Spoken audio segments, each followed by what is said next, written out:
दोस्तों, क्या आपको पता है मालदीव्स के president Mohammed Muizzu We may be small, but that doesn't give you the license to bully us.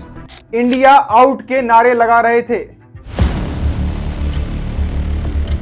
पर आज वही प्रेसिडेंट मालदीव्स के 60वें इंडिपेंडेंस डे पर मोदी को चीफ गेस्ट बुलाकर उनका स्वागत कर रहे हैं।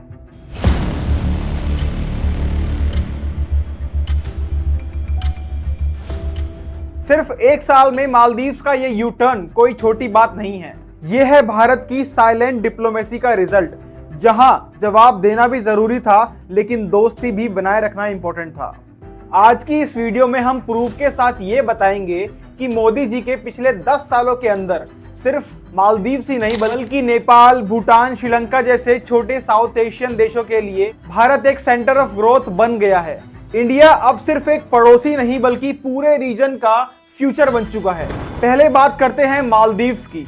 नवंबर 2023 मोहम्मद मुइज़ू प्रेसिडेंट बने और तुरंत इंडिया ट्रूप्स को निकालने का ऑर्डर दिया। सोशल मीडिया पे इंडिया आउट कैंपेन घूम रहा था, लेकिन मोदी जी ने रिएक्ट नहीं किया। उन्होंने पेशेंटली वेट किया और लक्षद्वीप को प्रमोट किया और साइलेंटली मालदीव्स का बिजनेस तबाह कर दिया और उसको एक बढ़िया सबक सिखाया। हर जगह लक्षद्वीप हो रहा था और मालदीव्स को बॉयकॉट कर रहे थे। मालदीव के प्रेसिडेंट को समझ आ गया कि चाइना सिर्फ लोन देता है पर भारत नेशन बिल्डिंग करता है, और अब फॉरेन पॉलिसी की उनको ईगो साइड करनी पड़ी और इंडिया फर्स्ट उनका सर्वाइवल मंत्र बन गया। अब बात करते हैं भूटान की, जो कि हमारा पावर पार्टनर है और ट्रस्ट अलाई है। मैं आपको इंडिया और भूटान के कुछ कोलैबोरेशन बता देता हूं। India finances 75% of Bhutan's hydro power infrastructure. Bhutan exports 70% of electricity to India. ISRO launched Bhutan sat in 2022। Bhutan की इकोनॉमी, एनर्जी और एजुकेशन डायरेक्टली भारत से लिंक्ड है। और सबसे खास बात, ये दोस्ती बिना किसी शर्त के है, बिना किसी इंटरफेरेंस के है। इसलिए भूटान इंडिया को मोस्ट ट्रस्टेड फ्रेंड कहता है।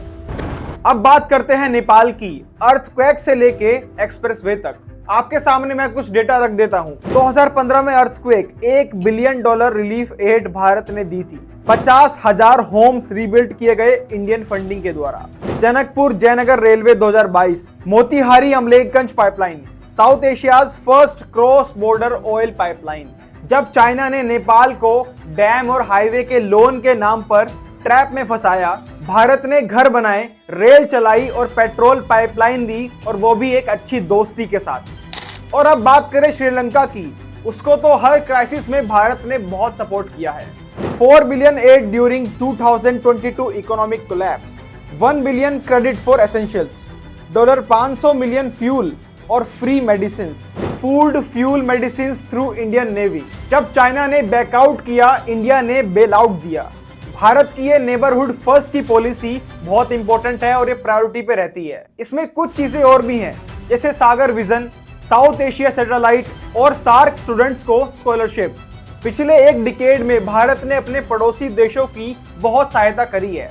उसका एक रीजन ये भी है क्योंकि चाइना को इन चीजों से दिक्कत होती है, क्योंकि जितना हमारे आसपास के देश भारत को सपोर्ट करेंगे और भारत को चाहेंगे, उतना ही चाइना का नुकसान है। और यही चीज हमारे देश के अंदर भी कुछ लोगों को चुभती है।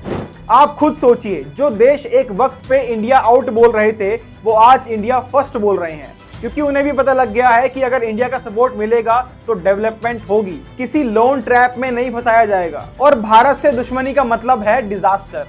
भारत पिछले एक डिकेड में अपने आसपास के देशों के लिए एक इकोनॉमिक ग्रोथ का सहारा बना है, सपोर्ट सिस्टम बना है और लीडरशिप का विजन भी बना है।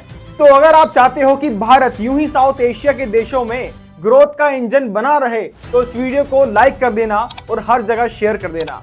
ये इन्फॉर्मेशन इंपॉर्टेंट है, अच्छी है, पॉजिटिव है, इसको शेयर करना तो बनता है। कमेंट में अपने ओपिनियन जरूर लिखना। हम मिलेंगे अगली वीडियो में। वंदे मातरम।